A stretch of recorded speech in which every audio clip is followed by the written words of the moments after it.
प्रत्याशी को टिकट दी गई थी वो बताएं कि किस आरएसएस के नेता या बीजेपी के नेता के कहने से टिकट दी गई थी, क्योंकि उन्होंने वो उस प्रत्याशी को पार्टी से बाहर निकाला था बड़े आरोप लगा करके। उन्हें इस जीत से निराशा नहीं होनी चाहिए।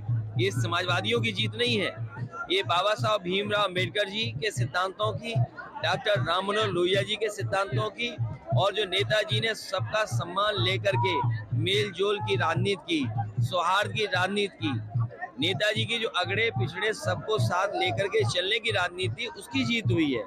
ये जो बहुजन समाज पार्टी की नेता जो कह रही हैं, मुझे उनके बारे में कुछ नहीं कहना है। हमारा लक्ष्य ये है कि भारतीय जनता पार्टी उत्तर प्रदेश से कैसे हटे, क्योंकि उत्तर प्रदेश से ही ये दिल्ली का रास्ता इनको मिला था। उत्तर प्रदेश की जनता ही इन्हें रोकेगी। उन्होंने रामपुर की हार को सपा और भाजपा की मिलीभगत के अंदरूनी के लिए। देखिए, समाजवादी पार्टी और आदरणीय आजम खान साहब कभी चुनाव नहीं हारना चाहेंगे।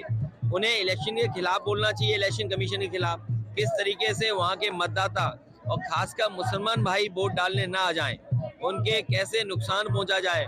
उनके घर को घेर लिया गया, महिलाएं थी, उन्हें गलत भाषा का इस्तेमाल किया गया।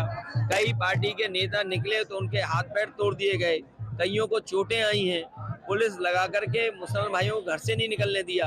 ये कहना चाहिए इन्हें। और मैंने तो कहा है कि इलेक्शन कमीशन को समय समय पे वो वीडियोस हम लोगों ने दिए हैं, उन वीडियोस को देख करके इलेक्शन कमीशन इस चुनाव को निरस्त कर दे। खतौली विधानसभा पर भी उन्होंने कहा कि खतौली विधानसभा पर जो बीजेपी की हार हुई है वो भी संदेह के घेरे में है। देखिए, मैं उनके बारे में इसलिए नहीं बोलूंगा क्योंकि वो बीजेपी के सारे पे काम कर रही है।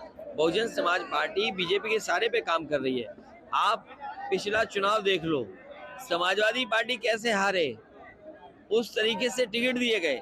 हालांकि उस पहलू पे मैं नहीं जाना चाहता हूँ। मैं केवल इतना कहना चाहता हूँ, आज महंगाई चरम सीमा पर है, बेरोजगारी चरम सीमा पर है, अन्याय चरम सीमा पर है, और जितने भी छोटे बड़े व्यापारी हैं उन पे जीएसटी के छापे लग रहे हैं। जीएसटी के छापे इसलिए मारे जा रहे हैं, बीजेपी जानती है कि व्यापारी उनसे दूर हो गया है।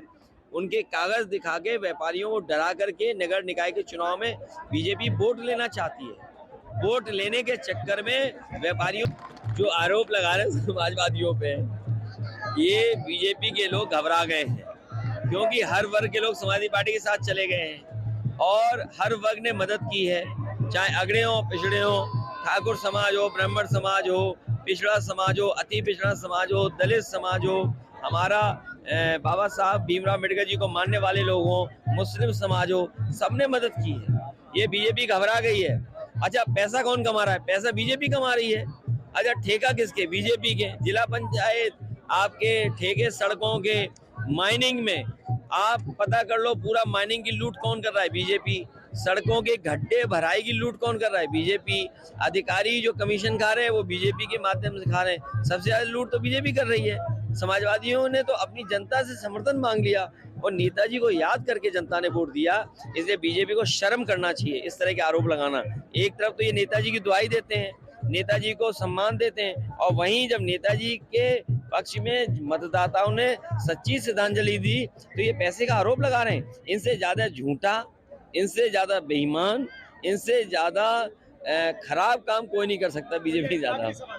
चाचा को क्या बड़ी जिम्मेदारी मिली? नहीं, चाचा हमारे साथ आए हैं, उनका दल विलय हो गया है, उन्हें भी जिम्मेदारी मिलेगी। 2024 के चुनाव में क्या लग रहा है कि इस बार जैसे जेडीयू के केसी त्यागी जी बोल के कहते हैं कि सबको गठबंधन में एक होकर बीजेपी को हराने की रणनीति बनानी पड़ेगी, सपा का क्या स्टैंड? मुझे उम्मीद है कि इसी तरह दल साथ आएंगे।